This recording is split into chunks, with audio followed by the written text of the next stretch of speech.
Lily! Uh-oh, you're walking off.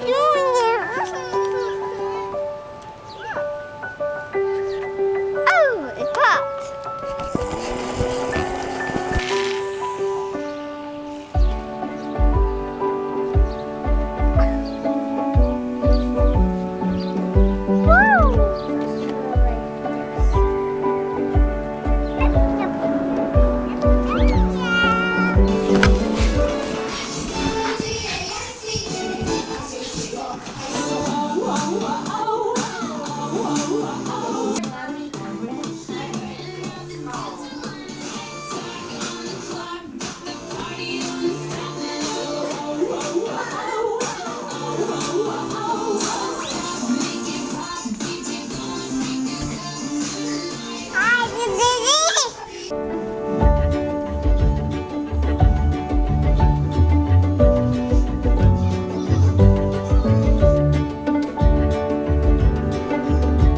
Supposed to record you getting up?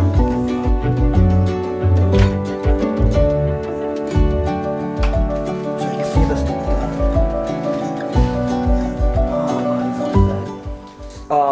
Been 11 days post surgery. I see don't really have any problems walking. The most pain I have here, if you can tell, this neck, the trapezoid's very tense, knotted up on both sides. And there's a lot of soreness on the neck and the back. That's where most of the pain comes from. You're still weak after surgery, trying to ambulate and walk around. But as you can tell, this side here still have full use, strength. My concern was losing weakness to the leg. Yeah, I can get up. It's just that it's slow and it hurts to try to move the neck around. There's stitches. Where's the stitches at? To remove the drain. Some of the things that they tell you not to do after the surgery is lifting more than 10 pounds, bending over. They encourage walking. They encourage, getting up, moving around. But as you can see, it's mostly just the pains here is in the neck, and we massage it and probably with a muscle relaxer to take care of most of the pain. It took about 8 days to have a decent bowel movement after the surgery. The scars that you see here are from my nerve transfers. It has nothing to do related to the surgery, and I'll show you. I can still move the arm out, and I still have bicep contraction. It had no effect from there. Like I said, there's no effect on the toes or anything else. Anybody concerned about neuro? The only thing I feel differently is the side here. I can actually feel like the arm contact, it brushes up differently.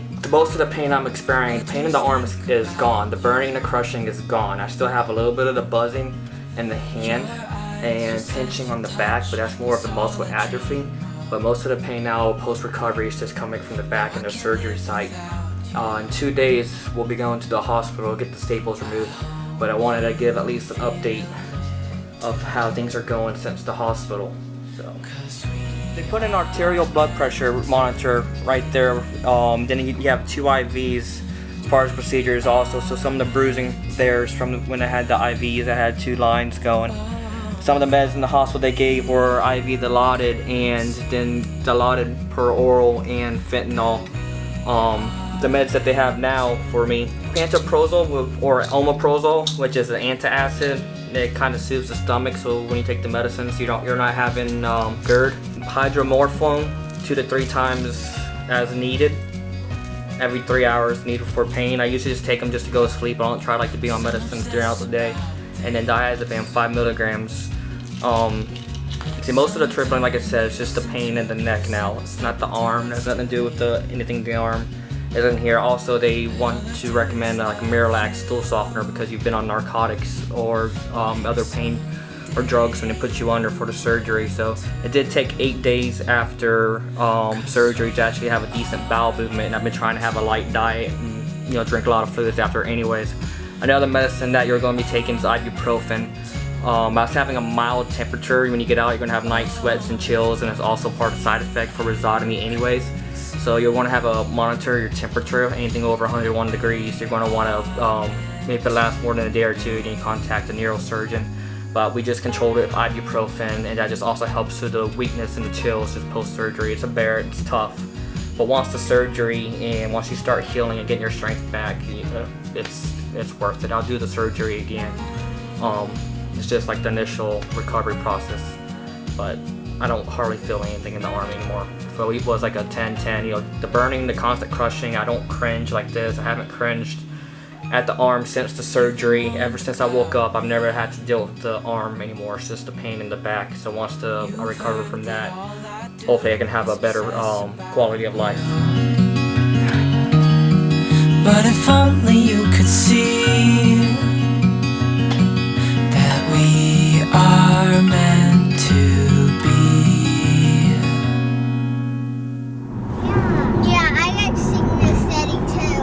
So we're on our way to the John Hopkins medical. It's going to be a 2-week follow-up. It's been 13 days since the surgery, and they're going to get my staples removed out of the back and see how everything's going as far as the healing process goes. Or the neuromotor skills are going since the surgery and operation. So we also went to the George Washington Mount Vernon yesterday. Probably overexerted myself a little bit, but it's also good to get out of the house, probably help the healing process and get the muscles moving and everything. So in a little while we'll be at the hospital. That's me where we go. Yeah, but there's a pirate boat. There you go. You too, thanks. That change was just sitting in the center console of my car. I don't need it. You probably use it better than I can. Like Ellen DeGeneres says, be nice to one another. You have to bring the ticket with you. They validate it and you pay before you leave.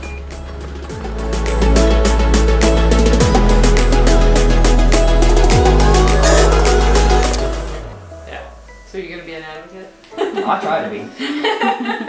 Like, wait till the pain, the shoulder pain dies down, right? All right, are you ready? Yeah.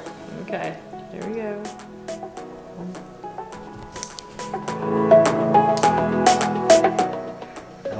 Family that are nurses and stuff like that. So if I wasn't gonna stay up here, they all volunteered to take them out when I got back. No, but I saw that guy on YouTube, and he said that watch him walk and everything that's fine afterwards, because that's John, the Mayo Clinic, the Brachial Plexus specialist at Mayo. They're not too familiar because it's different. He's ortho doctor, not much of a neurosurgeon. Then the neurosurgeon in Tampa that first saw me at the hospital, a lot of them are clueless when it comes to these types of injuries. It's pretty rare, and Right. not a lot of people know about it. So, and a lot of people don't even know where to send people. So, Well, that's the neurosurgeon told me my best hope was just to file for Social Security. There's nothing you can do for a brachial plexus injury. And after all my bones are starting to heal and getting my strength back, starting to walk, I'm still trying to figure out what's wrong with the arm. That's when we started just doing our own research to figure out the whole brachial plexus thing. Saw the doctor in the Mayo Clinic, and that's when they did an MRI leak down test and to see if the nerves are revolved or if there's any kind of repair that can be done. a couple more. Because that's what's the thing is, if it's an avulsion or a rupture, you know, they can splice the nerves and try to get some movement back. But when the hospital, outpatient treatment, they don't tell them anything. So it just sucks. There's like no, they leave them with no hope. Glad you found us. Hey.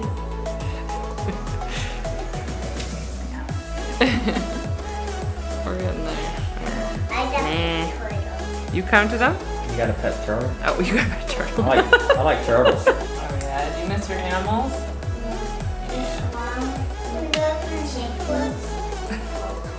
You have a snake?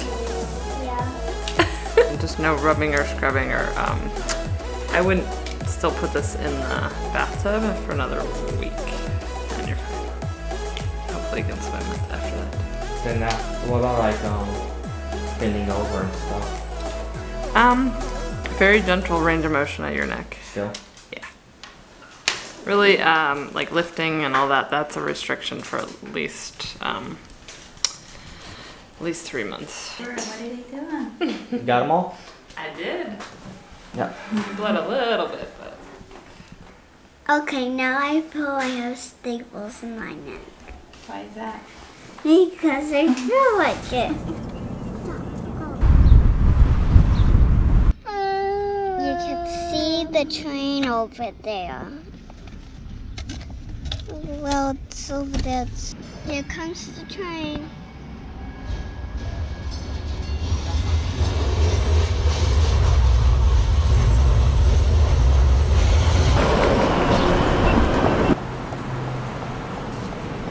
That's Edgar Allan Poe's gravesite.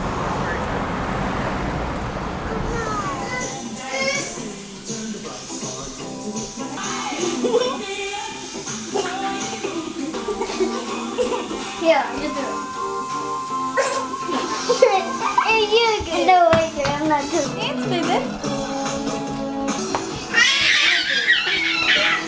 Small girl, big world, let's travel it. I'm the Banjoe Traveler. Follow us on all adventures by subscribing to the channel. See you out there.